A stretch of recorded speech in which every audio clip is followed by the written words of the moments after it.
Good afternoon, and welcome to another panel discussion from the Ladies Leadership Coalition. This one is long overdue. I'm super excited to be here with you ladies. It feels like it's been forever.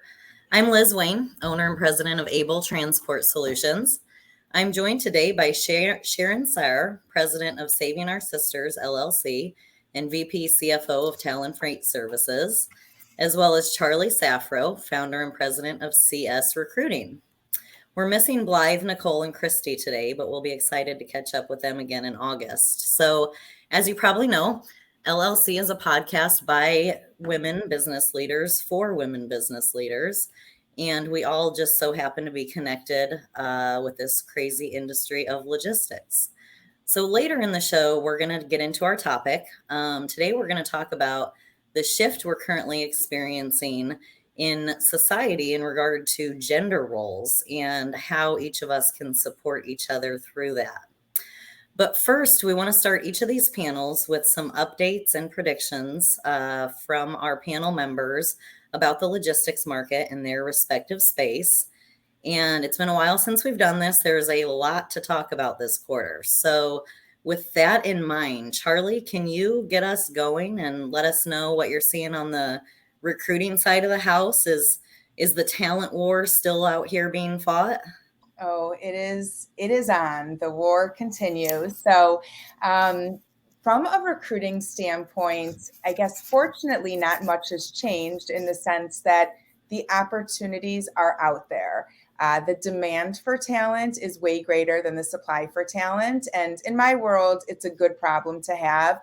Companies are hiring. There's just not enough qualified, able-bodied, interested people that can go work for a potential competitor. And so that's where we deal with the supply and demand issue.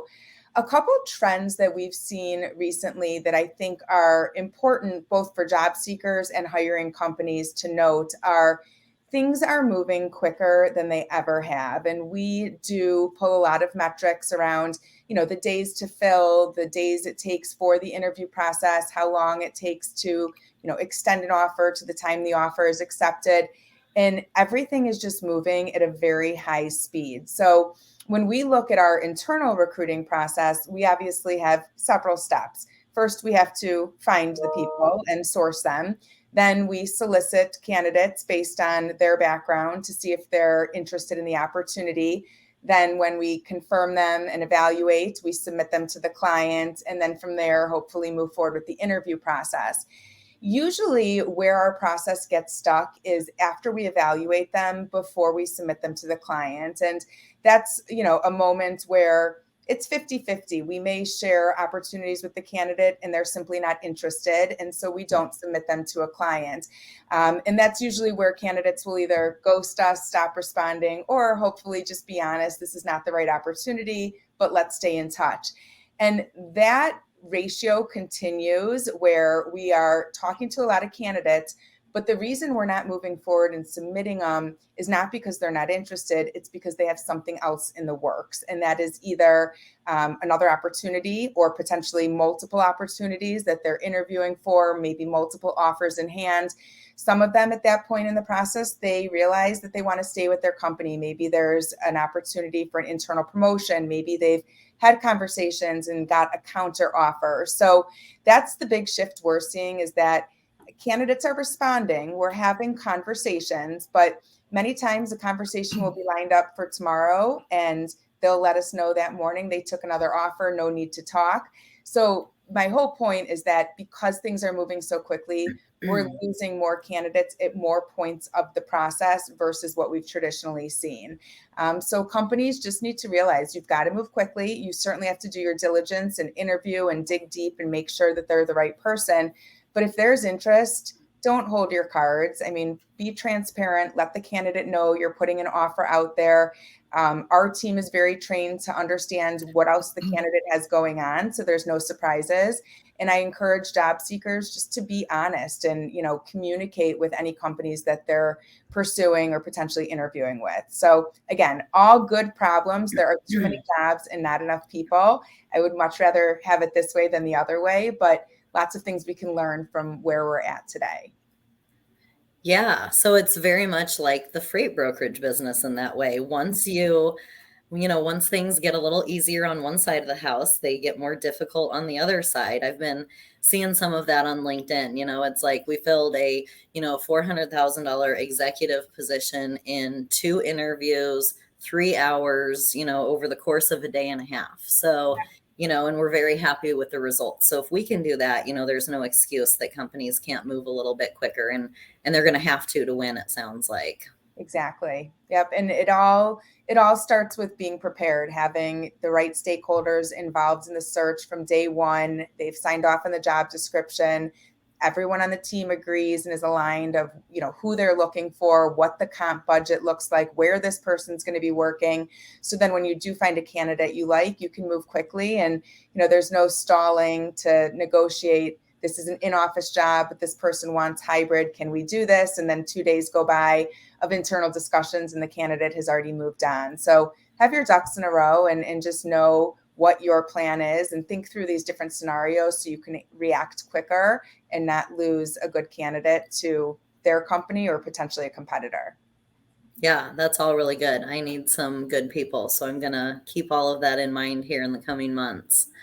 So, Sharon, you've been busy this year launching your new mission, and we are ready for an update. It's been a long time since we've talked. So, you're working with new brokers and agents getting going. Can you tell us how that's been going? It's been going really well. I'm working with new companies that people want to, everybody's interested in starting their own business right now. If they can't find a good job when they're out there looking, and they can't find a job with all the boxes they can check off, then they think about going out on their own. Not always a good idea, but this is what I do. I mentor them, I talk to them, I give them ideas on what would be a better time to do that. And I look on Facebook as well as LinkedIn, because on Facebook you have all these people. What really made me start thinking about this is somebody a post, well, I've decided to become a freight broker. What do I need to do?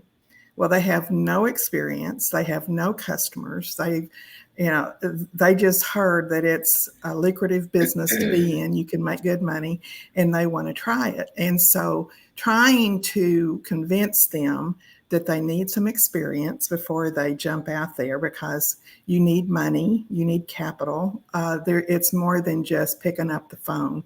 And then they try it. They go ahead and try it because they're convinced that they're smart enough to do it. They can't get customers. And if you don't have a customer, you're not going to be able to run your business or make it successful. So I'm there to answer questions, to give advice, and it's really been keeping me busy. So with Talon, I helped them get started this year. And so I actually came on board to be a VP and their CFO. And the owner has a lot of business. He's been an agent for many, many years. So he knew what he was doing. And actually his CPA told him this was a good time to go out on his own. I wasn't so sure with the market like it is right now, this is a good time to really start the business. But he has the capital. He's doing great. He's making more money than he ever has. So now he's ready to start hiring, Charlie. So we'll be getting in touch with you. So I do that, but I also help and talk to women who are having issues on their jobs. It's still hard to be promoted in this industry, and they're smart. They've been doing it a long time. They come up with great ideas. They just can't seem to get past that mentality that they're not ready or they're not the right person for it. They don't get the chances. So I think that's why more women are starting their own businesses, like all of us, because you don't get the credit for your experience. They want to pick your brain. They want you to do all this work, but then they won't pay you for it or they won't promote you. So I'm out there helping women get to that next level. I've been doing this since forever. And so I'm trying to help them not make the same mistakes I did. And I waited way too long to find my voice. And I think that's one of the main things we have to do as women is find our voice in the right way at the right time, where it doesn't turn people off. And so the other day I was talking to a woman, and, I never had really thought about it before. I don't know why, but I've been working since I was 14, and I have never had a woman boss ever. Mm. I've always had a male boss. And I'm thinking, that's sad, because women are good. Now there's some, I was talking to a few women before this podcast. I said, I want to get your opinion on women managers, women leaders versus male. And I got to tell you, about 80% of them said they prefer a male leader, because women are so desperate to make a name for themselves that they're too aggressive at times. And they're hard to work for, because their expectations are so high. They want perfection, because it makes them look bad if you don't do what they want you to do. So anyway, so we have a ways to go, but that's what I'm doing, and I'm getting a lot of feedback, and I'm busy all the time now. So that's good. That's good. So when you're working with these women, is it, are you working with them on things like negotiation skills, to maybe go for that promotion, or is it more of an internal thing that they need to work on? Both. Confidence and throwing themselves, like I've said before, just seat yourself at the table and make somebody kick you out, So is it internal or external? It's both, because it's equally hard on both sides. So I've been mentoring this young woman. She's so smart, and I'm hoping that things work out for her. She's being very careful. She doesn't want to make the wrong decision, and almost to the point of she's going to wait too long if she doesn't make a decision pretty soon. But she's very smart. She's a fast learner. She's been in the industry. And she's just deciding, does she want to work as an agent? And how much money can she make doing that? Be her own boss? Does she want to work for a company and be able to move up in the company and make a name for herself? Or does she want to do something totally different? And so the beauty of that is, if you have a mentor, somebody like me that knows, I get to know them. I ask a lot of questions, and I don't tell them what to do, but I try to guide them in the direction where they make the right decision. So it's kind of like being a life coach. Yep. Exactly. So, but there's so many women out there that are going through the same thing. Yeah. Sharon, you said something really interesting that I just wanted to reflect on about having female bosses. And I think in our industry, I'm not surprised, just, very male dominated, and the numbers speak. So I think that's a sign of the times. But I once read something, and I can't recall the exact quote, but it's this idea of women either compete with other women or they want to collaborate with other women. And it's usually an extreme one or the other. And I think that's an important message for female leaders to be aware of. And, it's something like, I don't want to put myself out there as intimidating to my team, to other, vendors, clients, candidates we work with. I want to be approachable. I want to inspire. Yes, I'm competing every day for our business. I'm competing with myself. I'm competing with our competitors. But when it comes to other women, to me, it's about support and collaboration. And I think it's just an interesting mindset to think of women in your life, peers, supervisors, partners. Like, how do I want to approach this relationship? Am I competing with them where we're going to, bump heads, or am I here to collaborate and learn from them? And it can just be a game changer in that whole relationship. It really can. And like our group, the Ladies Leadership Coalition, to me, we're all collaborating. Exactly. And this is this is awesome. I'm so excited about this, because I think women need more of groups. You need it, it takes a village. So you need someone that will be honest with you and doesn't want to be too nice and say, oh, you're going to be okay. They need to understand that your group, your tribe is going to be honest with you, and they're only trying to help you. And if you will just listen and take advice and watch. The way I learned how to be a leader was just observing. And so since I had all male bosses, I learned what I didn't like, what I did like, who I worked best under, the best advice I ever got. And I took those things and I've tried to be a better leader by doing that. And so I think that's one of the things. It's kind of like, just as a crazy example, I used to see women and they never stayed up to date with the styles, or it was just a crazy thing. And I'm going, do you not look at magazines? Or it's just but it's kind of the same way. I mean, do you not pay attention, right, and observe what's going on around you, and make sure you keep an open mind, and not, what's that saying, we've always done it this way. right. Well, that's the easiest way to fail. You have to be willing to put yourself out there. And you can come up with great ideas that nobody's thought about, or they have thought about it, but were too afraid to say something. I remember I was at a meeting with a customer where they brought all their carriers in for a 3-day meeting. And I was sitting in the audience and they were talking, and the man sitting next to me, I kept talking. I said, well, why don't they do this? Or he says, why don't you speak up and say those things? And it's like I was intimidated. And I was afraid of making a fool of myself. So you've got to be able to take the heat.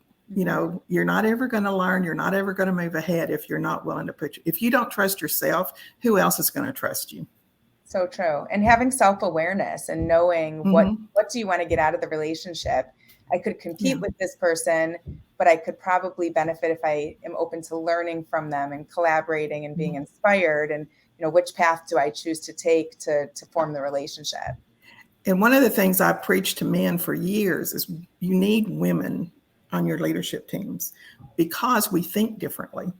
And when we're in a room together, we're all hearing the same thing, but we hear something different. And then when you talk about it after the meeting, you come up with so many better ideas. So you need that.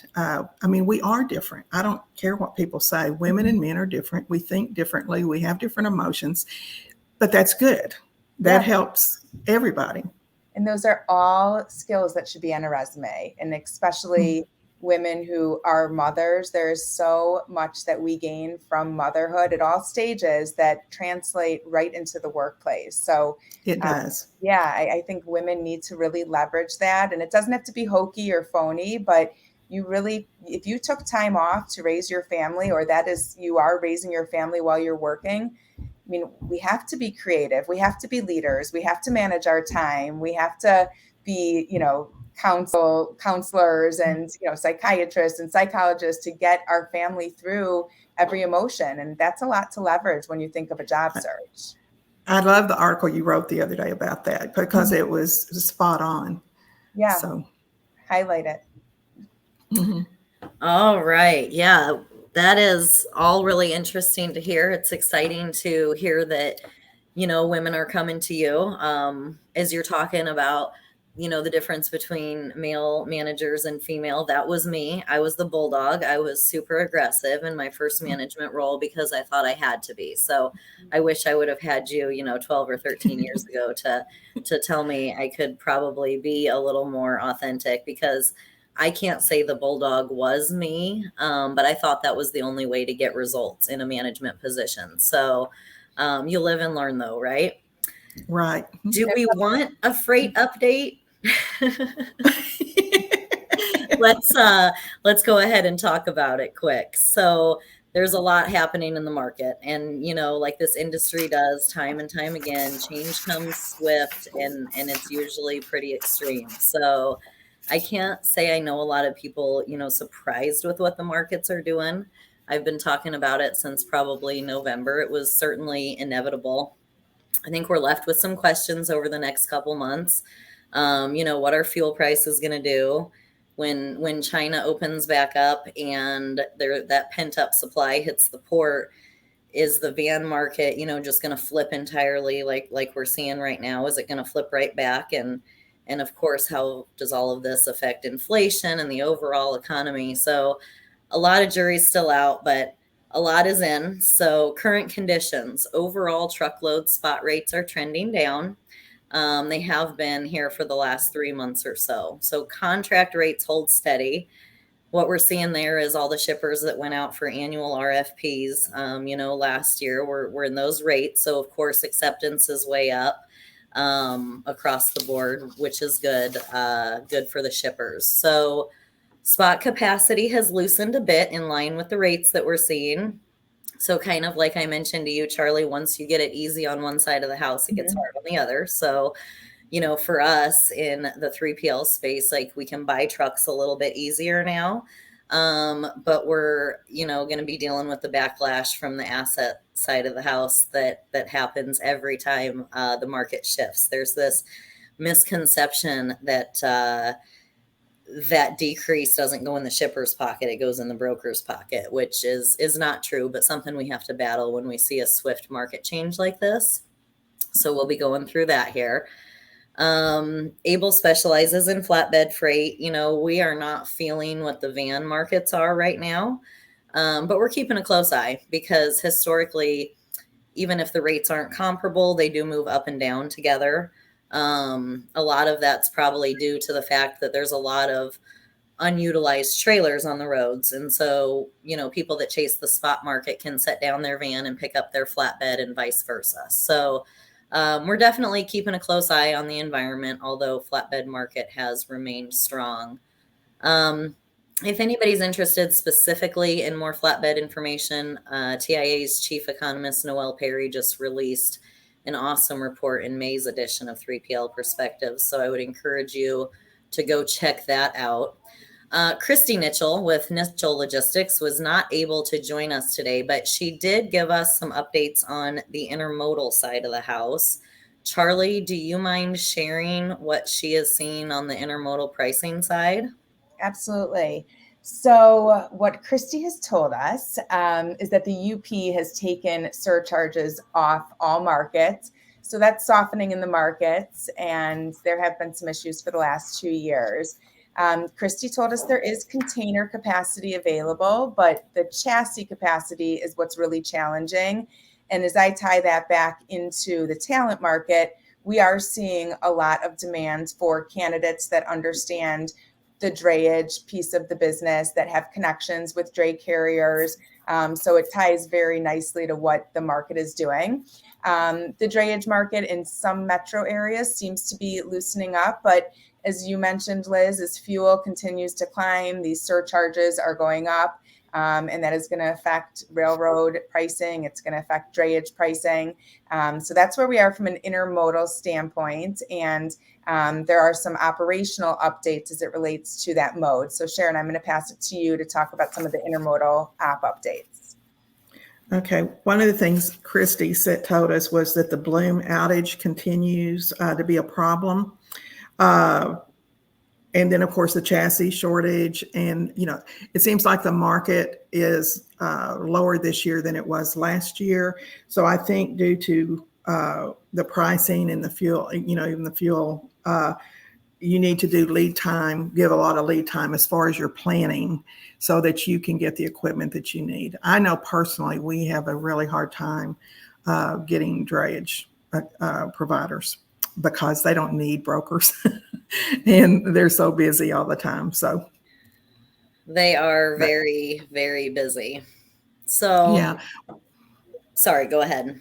No, the one thing I found out too, not just for the intermodal, but I did some research yesterday, and from May 2nd through May 10th, 445 applications were put in for new brokers and 4,700 applications for authority for trucking companies. So I think we're starting to get, and that was just in a few days. Texas seems to be the number one location for new carriers and brokers for some reason. And but anyway, so I think we're going to see the market, the carriers build back up again. Hopefully, we'll lose some and then we'll gain more. Yeah, hopefully some will focus on drayage since the demand is clearly there. Yeah, that is really interesting. I'm surprised about the number on the asset side. I would think if anybody was about to pull that trigger, recent headlines may have scared them, but Yeah, there's definitely a lot to keep our eye on out here.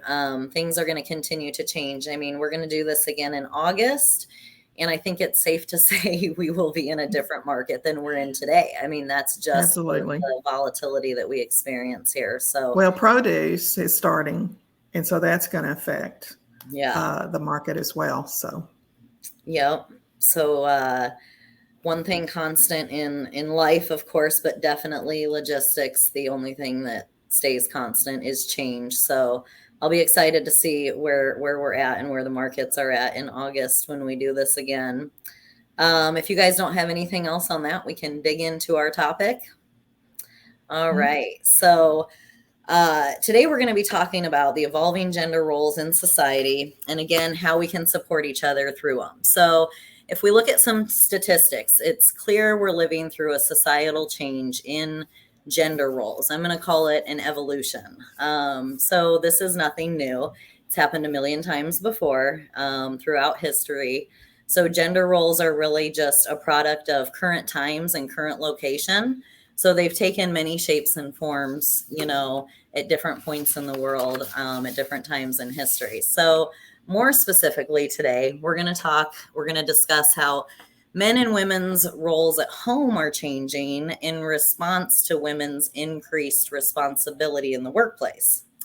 So real quick, let's go back 50 years. In the 1960s, 37% of women worked outside of the house, most typically in what we call pink collar positions, which would be like a teacher, a nurse, a secretary. They made on average 60% less than men and were very rarely the breadwinners of their household. So if we fast forward to today, closer to 60% of women are in the workforce in professional positions of all types at all companies, and the wage gap is shrinking. We contribute heavily to our households and frequently are even the breadwinner. So let's stop there for a moment. It's clear women have made huge advancements in the workplace in recent times. Sharon, do you have any real life examples of how you've seen this progression through your career? well, yeah, because 50 years ago, I remember mom stayed at home. My if they worked outside the home, like you said, it was teaching, secretary, or whatever. But it was just to supplement the income, or if they were a single parent, then they had to work. But the income was very low. And so it was very difficult for women back then. And then we went through the cycle where I remember the women's, the burning of the bras, and we're going to do this and we're going to do everything. Well, then we became super women, where we did it all. We brought home the bacon, there was even a song about that. So we worked all day. We came home, and I was one of those women. We worked all day. We came home. We cooked dinner. We made sure all the laundry was done, made sure the kids' homework was done. We then got everybody in bed. And by the time you went to bed, you were so exhausted. I don't even know how we did it. And so we had a lot of burnout. So everybody kind of pushed back and realized you don't have to be superwoman. Right. And then we started pushing the spouses. Hey, we work too. Mm-hmm. You need to help. And so a lot of the women, and this is from experience, and I found, this still happens, is they like things done a certain way. They want the dishwasher loaded a certain way. They want the laundry done a certain way. Well, the husband would try to help, but they weren't doing it the way the wife wanted them to do it. And so then the husband says, well, if I can't do it right, why bother to do it? So we have to rethink, do we want help or do we not want help? So, and it's created a lot of problems. And so now, like you said, there's more women in the workplace. We're making substantially more money. We hire people to help us around the house. We don't have to do it all. And we don't want our spouse to have to do it all. Now, in my situation, I haven't been married in over 20 years, so it's just been me. So, but I've watched my son. My youngest son has 3 daughters. He's single. He has custody. Wow. He does everything. And so, but I'm really proud of him because he stepped up. He works all day. He does, now the girls are older now. So he's taught them they have to do things around the house. He was in the military, so they have to do their own laundry. My 11-year-old granddaughter, she cooks. She cooks dinner for everybody because she loves it. So I think the idea that the man has to work outside the home and the female has to do everything at home has definitely changed. I've watched it change over the years, and I'm real interested to see how this is going to go going forward. Yeah. No, I agree with everything you said. And I think that, prior women wanted to do it all, and then they can't. And I think we're more comfortable today saying we can't and we shouldn't be expected to. So, Charlie, what do you think? When both parents work outside of the home, are women still carrying too much of the burden, or are you seeing that it's pretty evenly split? When both parents work, I would say the default is that women carry the burden. And this is from my experience, my observations. If you think about it, though, picture an office setting and there's men and women on the same team, and it's Liz's birthday and somebody needs to get a card and a cake so we can celebrate at 3:00 today. Who's going to go do that? It's probably a woman. And I'm not, nothing against men. It's just that is our maternal instinct. It's, oh gosh, we can't let Liz's birthday go by without acknowledging it. I will find time to run to the grocery store and get a cake, or I will pick up a card on my way in. And that's just human nature. We default to the women for a lot of the reasons you said. We're more organized. We like things done a certain way. Maybe women, have more empathy and can put themselves in someone's shoes to know, how's Liz going to feel if we don't acknowledge her birthday? It is worth me canceling this meeting or pushing this conversation to go do that to make sure she feels recognized today. So I think there's a lot of nuances like that. And even when you get into the home, what I have found is it's you're damned if you do and you're damned if you don't. And a lot of this comes down to communication. And not to get into my situation too much, but my husband, I don't call him a stay-at-home dad. He is so much more than that. I worked for him for years. He worked for me for years, and now he's really an advisor in our business, and he's working on some other projects outside the industry. But when we shifted to that right at the beginning of COVID, I was definitely bitter about the things like, why am I still making all the doctor's appointments? And why am I still buying all the kids' birthday presents? And it was just a matter of saying, here's the login for the doctor's portal. You log in. You are now in charge of the appointments. And Liz, I know we had this conversation where thinking about dinner is the pit of my day at 4:30 when everyone starts to get hungry. Like, there is nothing I want to escape more. And my husband loves cooking. So it was just a matter of us communicating. I'll do the shopping. I'll make sure the ingredients are there. You execute dinner. And I had to be vulnerable, and I had to say, either we're going to get McDonald's every night or you need to help here. And he was glad to help. It was just about putting our heads together and coming up with a solution versus he assumed I would be in charge of dinner because I always have been. So it's a lot of it, I think, is as women, we want to take it all on because we know we can be superhuman. Like, we know we're capable of it, but it just leads to burnout and it does us no good. So you gotta fight for yourself. And a lot of times it's an easier battle than you think once you just ask for help. Yeah, absolutely. I love the dinner debate. I love talking about it here. I hate having it at home at 5:00 every day. It is, and I think it is for nearly every American household. Like, just, it's a thing. Yeah. It is definitely a thing. What are we having for dinner? Exactly. So let's talk a little bit about, Charlie, you shared a good meme on LinkedIn a couple of weeks ago, and you can kind of tell our listeners about it, but it was a school drop-off line, and in two different pictures, which were sort of comparing the working mom to the working dad. So tell us about that meme. And then if both of you could share with me a little bit, are there different perceptions? Is that the same role, the working mom and the working dad, or does society treat those two a little bit differently? Well, you very rarely hear the term working dad. And working mom is something that we throw around. Everyone understands what that means. So I think, yes, society absolutely has this stigma that the mother is supposed to parent. And if the mother also works, then she is a working mom, where the dad is expected to work and the dad is expected to parent as much as he's capable. But we never refer to a man as a working dad.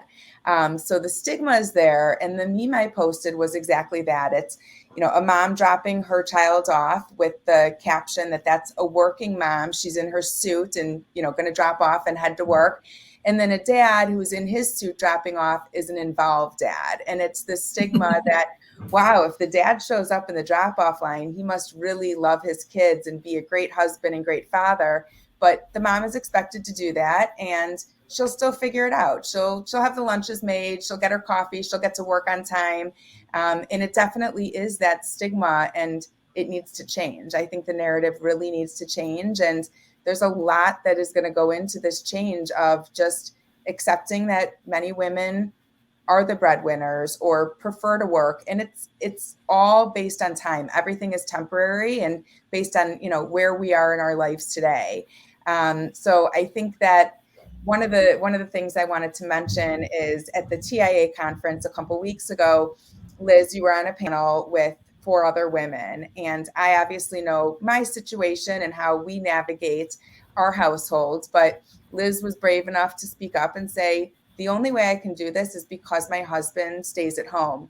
And then the other 3 panelists all chimed in and said, oh, so does mine. Mine does too.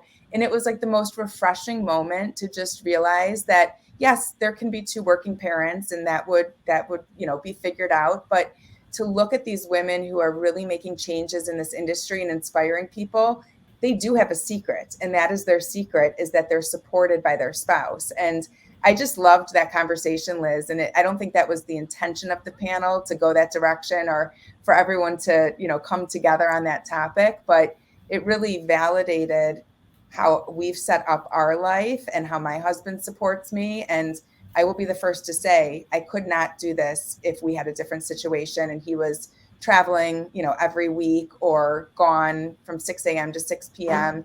So I'm very grateful that we can really partner. But it's in my hands to communicate where I need help. Yeah. Don't you think that COVID, that's one of the good things that came out of COVID, that a lot of men were at home and they actually realized how much they missed their families and wanted to spend more quality time with them. So I think if anything good came out of COVID, it was that. And I also think, I don't know about you all, but, I have young children that elementary through high school, they knew that I worked, but to them, their perception of my work was I rush out of the house at 7:30. I rush in the house at 5:30. I open up my laptop. They didn't really ever see me in action. And that is the silver lining of the pandemic. I think now when I am in my office with my door closed or I'm traveling for work, it's just my kids have a different level of respect because whether or not they wanted to, they overheard my meetings. They hear how I conduct myself. They saw me go through, the daily motions and to get my work done. So I do think that being forced to stay at home for any working woman was a gift at the end of the day, because you really had a chance to indirectly prove yourself.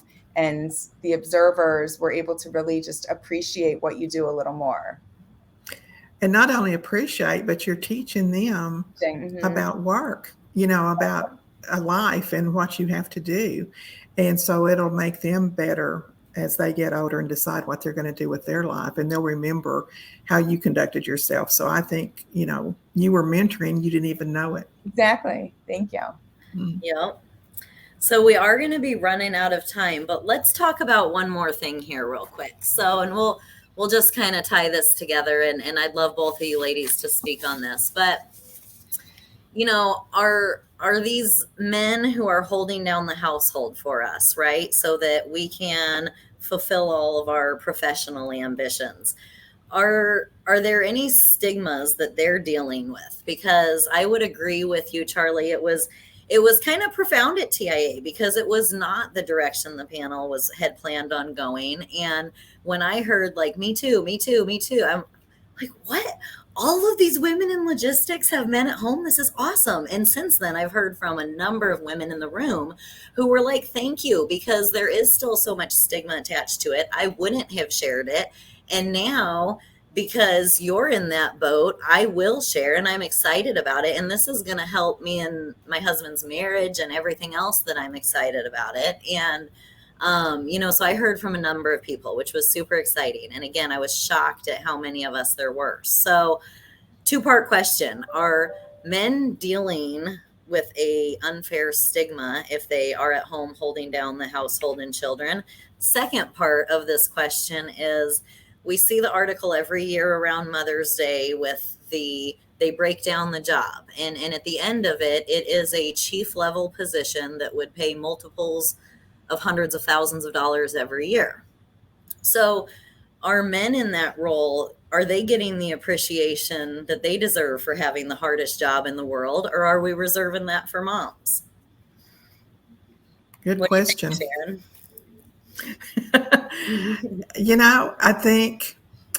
I think we have been reserving it for mom, but I think we have to change our mindset. Women have to change our mindsets just like men do. And if we're going to collaborate, we're going to work together.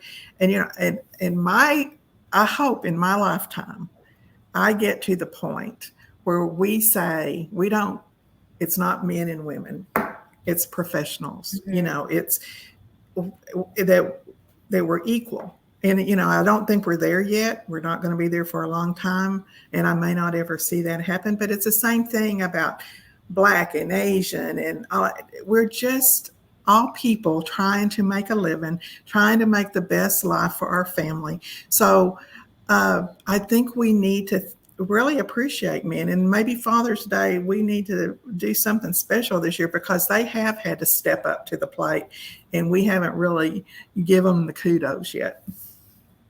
What do you think, Charlie? Yeah, I think, it really comes down to the man and how they respond to it. And just observing my husband when we made this shift, and we're very open about it. And he is at pick up and drop off every day. So it's visual that he's the one, getting the kids to and from school. And a lot of people will say, especially his male friends, like, wow, it must be nice. I wish I were married to Charlie. And, and he's very quick to defend himself. And if I'm there, I'm very quick to defend him. One, I worked for him for many years, and I wouldn't be in this industry without him. So this is his turn to, live a little more free and have a lot more flexibility in his day that I once had. And I think also he's not working, he's contributing, and whether he's doing stuff for the kids or for the house or for me, there is a value on that. And I am the first person to say it is much harder than what I do all day.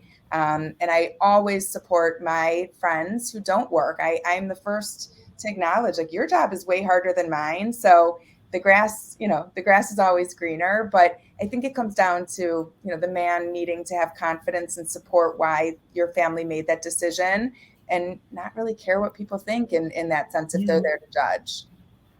Yeah, absolutely. And as we see acceptance of it, hopefully that helps them. One thing I'll share real quick, I've been excited to see, because my husband's, this has been our situation for about 10 years now. And so just over the last, say, 3 years, next time you're at Target, go to the diaper aisle. Next time you're watching commercials for baby food, diapers, watch, and I want you guys to tell me what you see. Because Sharon, you've talked just today about the power of observation, and they are marketing to the men. They are no longer marketing to the women. We know what brand we want. We're going to buy it or whatever. 100% of, baby and toddler stuff is being marketed to men right now, which, they know the algorithms. They know, marketing professionals know where it's at and who's at the store buying diapers, so I think that says a lot right there in itself. That is so interesting. Yeah, that makes a lot of sense. If it's the dad's responsibility, or if it's the mom saying, go get a box of Pampers, there's still a chance to change that man's mind while he's in the aisle. And that's genius, but very interesting. Yeah, it is. And a positive shift. Check it out. Let me know if you notice. So this was fun. It was great talking to you guys. We are nearly out of time here, so we're going to have to wrap it up. But what I am picking up on today is not only do we need to, keep an eye on everything changing in the logistics world, but, really keep an eye on the changes that just, our friends and family and our industry network is experiencing at home, and put our stories out there, be willing to share them with people, because people are getting a lot from it. So I'm excited about that. And it was great to see you ladies. Thanks for hosting. You too. Thank you, Liz. Thank you. We will, for our listeners, if you haven't already, please follow our LLC pages on LinkedIn and Facebook, and we will see you again in August. Bye, ladies. Bye.